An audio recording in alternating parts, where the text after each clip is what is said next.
दृष्टि आईएएस के टुडे जी के प्रोग्राम में आपका स्वागत है। शुरुआत करते हैं पिछले अभ्यास प्रश्न से, जिसमें हमने आपसे पूछा था इंडिया इंटरनेशनल साइंस फेस्टिवल यानी IISF 2022 किस शहर में आयोजित किया जाएगा।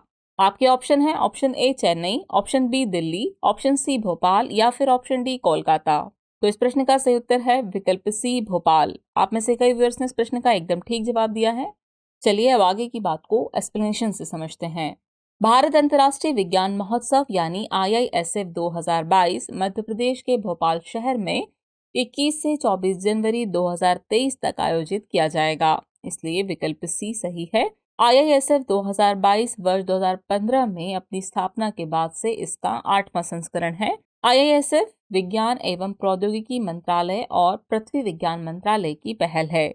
यह भारत की वैज्ञानिक और तकनीकी प्रगति की उपलब्धियों का जश्न मनाता है। यह भारत द्वारा G20 की अध्यक्षता संभालने के बाद आयोजित होने वाले प्रमुख कार्यक्रमों में से एक है। इस तरह इस प्रश्न का सही उत्तर है विकल्प सी भोपाल। चलिए शुरुआत करते हैं आज के एपिसोड की, और आज के एपिसोड का पहला प्रश्न है अभ्यास काजिन 22 किस भारतीय राज्य में हो रहा है। आपके ऑप्शन है उत्तराखंड, राजस्थान, उत्तर प्रदेश या फिर मेघालय। तो इस प्रश्न का सही उत्तर है ऑप्शन डी मेघालय। चलिए एक्सप्लेनेशन देखते हैं। भारत कजाकिस्तान संयुक्त प्रशिक्षण अभ्यास काजिन 22 का 6वां संस्करण मेघालय में आयोजित किया जा रहा है, इसलिए विकल्प डी सही है। कजाकिस्तान की सेना के साथ यह अभ्यास वर्ष 2016 में अभ्यास प्रबल दोस्ती के रूप में शुरू किया गया था, जिसे बाद में कंपनी स्तर के अभ्यास में अपग्रेड किया गया और वर्ष 2018 में इसका नाम बदलकर अभ्यास काजिन कर दिया गया। इस अभ्यास का उद्देश्य सकारात्मक सैन्य संबंध बनाना, एक दूसरे की सर्वोत्तम प्रथाओं को आत्मसात करना और एक साथ काम करने की क्षमता को बढ़ावा देना है। इस तरह इस प्रश्न का सही उत्तर है विकल्प डी मेघालय। चलिए अगला प्रश्न देखते हैं। संयुक्त राष्ट्र आर्थिक और सामाजिक परिषद यानी ECOSOC की स्थापना किस वर्ष की गई थी। आपके ऑप्शन है 1944, 1945, 1946 या फिर 1947। तो इस प्रश्न का सही उत्तर है विकल्प बी 1945। हाल ही में संयुक्त राष्ट्र आर्थिक और सामाजिक परिषद यानी ECOSOC ने लैंगिक समानता के लिए लड़ने वाले संयुक्त राष्ट्र के प्रमुख वैश्विक निकाय से ईरान को बाहर करने के लिए मतदान किया है। आपको बता दें कि ECOSOC संयुक्त राष्ट्र प्रणाली के 6 प्रमुख अंगों में से एक है। इसकी स्थापना वर्ष 1945 में संयुक्त राष्ट्र चार्टर द्वारा हुई थी, इसलिए विकल्प बी सही है। इसमें महासभा द्वारा चुने गए संयुक्त राष्ट्र के 54 सदस्य शामिल हैं। यह अंतर्राष्ट्रीय स्तर पर आर्थिक और सामाजिक मुद्दों पर चर्चा करने के लिए एक केंद्रीय मंच के रूप में कार्य करता है। इस तरह इस प्रश्न का सही उत्तर है विकल्प बी 1945। अगला प्रश्न है शून्य बजट प्राकृतिक खेती यानी ZBNF के संबंध में निम्नलिखित कथनों में से कौन सा सही नहीं है। आपके ऑप्शन है यह एक कृषि पद्धति है जो प्रकृति के अनुरूप फसलों को उगाने में विश्वास करती है। इसका अर्थ है कम से कम उर्वरकों के प्रयोग से फसल उगाना। इसका अर्थ सभी फसलों के उत्पादन की शून्य लागत से है, या फिर यह मिट्टी की उर्वरता को बनाए रखने में मदद करता है। तो इस प्रश्न का सही उत्तर है विकल्प बी। इसका अर्थ है कम से कम उर्वरकों के प्रयोग से फसल उगाना। चलिए एक्सप्लेनेशन से आगे की बात को समझते हैं। देश के विभिन्न हिस्सों में शून्य बजट प्राकृतिक खेती यानी ZBNF की ओर तेजी बढ़ने का रुझान सामने आ रहा है।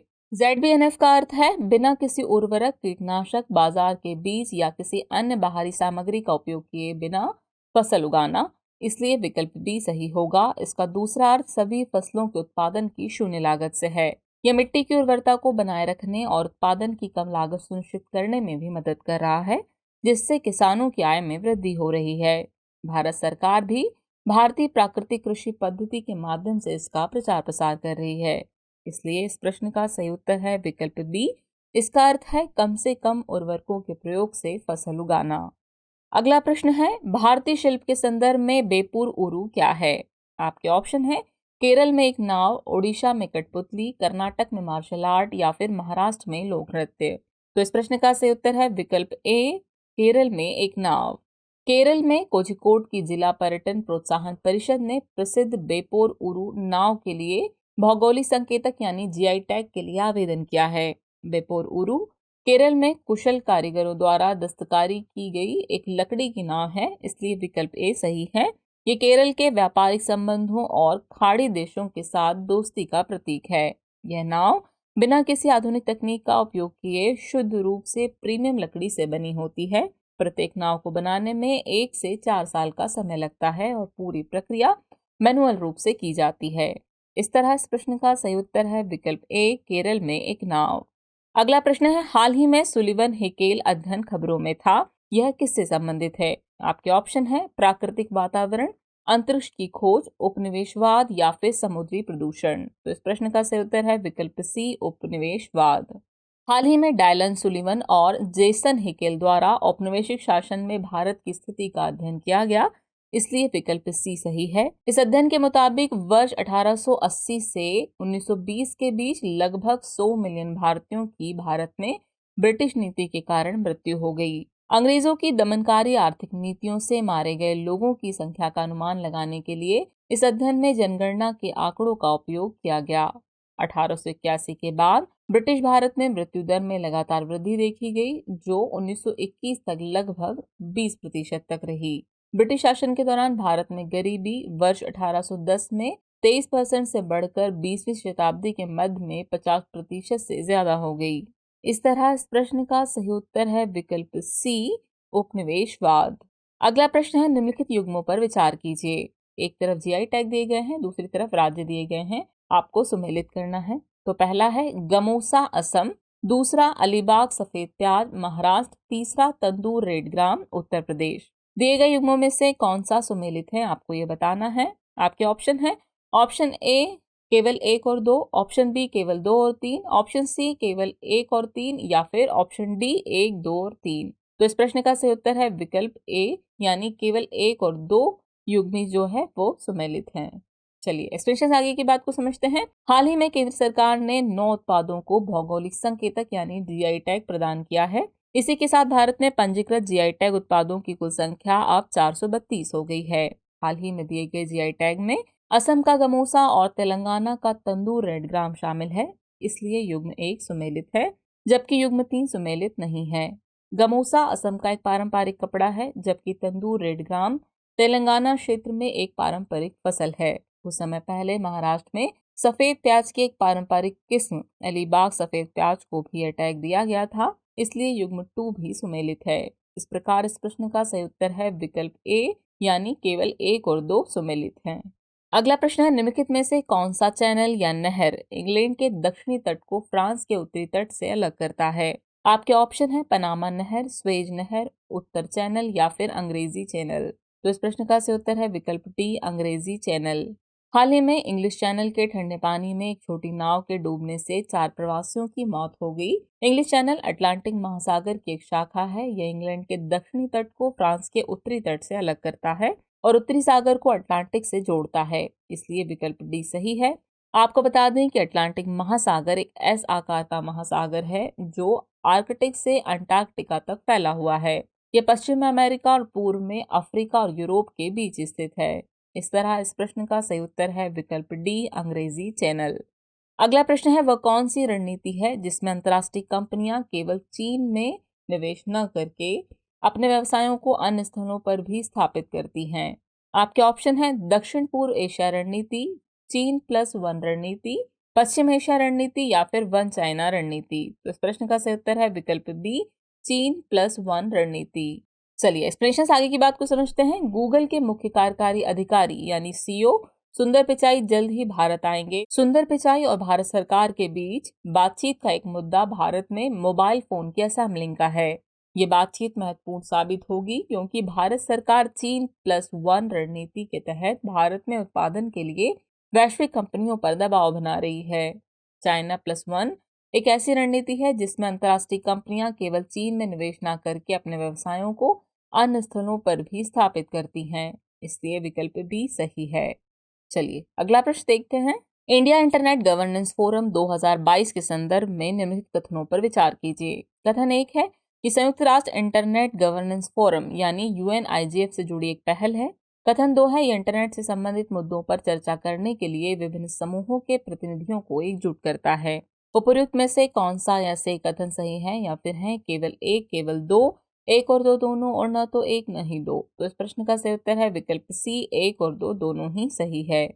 हाल ही में इलेक्ट्रॉनिक्स और सूचना प्रौद्योगिकी राज्य मंत्री ने इंडिया इंटरनेट गवर्नेंस फोरम 2022 को संबोधित किया। इस अवसर पर उन्होंने कहा कि भारत 800 मिलियन से अधिक ब्रॉडबैंड उपयोगकर्ताओं के साथ दुनिया का सबसे बड़ा कनेक्टेड देश है। इंडिया इंटरनेट गवर्नेंस फोरम 2022 संयुक्त राष्ट्र इंटरनेट गवर्नेंस फोरम यानी यूएनआईजीएफ से जुड़ी पहल है, इसलिए कथन एक सही है। यह एक बहुहितधारक मंच है जो इंटरनेट से संबंधित सार्वजनिक नीति के मुद्दों पर चर्चा करने के लिए विभिन्न समूहों के प्रतिनिधियों को एकजुट करता है, इसलिए कथन दो भी सही है। इसकी theme leveraging tech for empowering Bharat थी, इसलिए विकल्प सी सही हुआ। यानी इस प्रश्न का सही उत्तर है विकल्प सी, एक और दो दोनों ही कथन सही हैं। चलिए अब हम पहुंच गए हैं एपिसोड के आखिरी प्रश्न पर। तो एपिसोड का आखिरी प्रश्न है, नाभिकीय संलयन के संबंध में निम्नलिखित कथनों पर विचार कीजिए। कथन एक है, यह ऊर्जा का कार्बन मुक्त स्रोत है। कथन दो है, इसमें बहुत अधिक विकिरण जोखिम होता है। उपरोक्त में से कौन सा या से कथन सही नहीं है या फिर है केवल एक, केवल दो, एक और दो दोनों और न तो एक न ही दो। तो इस प्रश्न का सही उत्तर है विकल्प बी, केवल दो कथन सही है।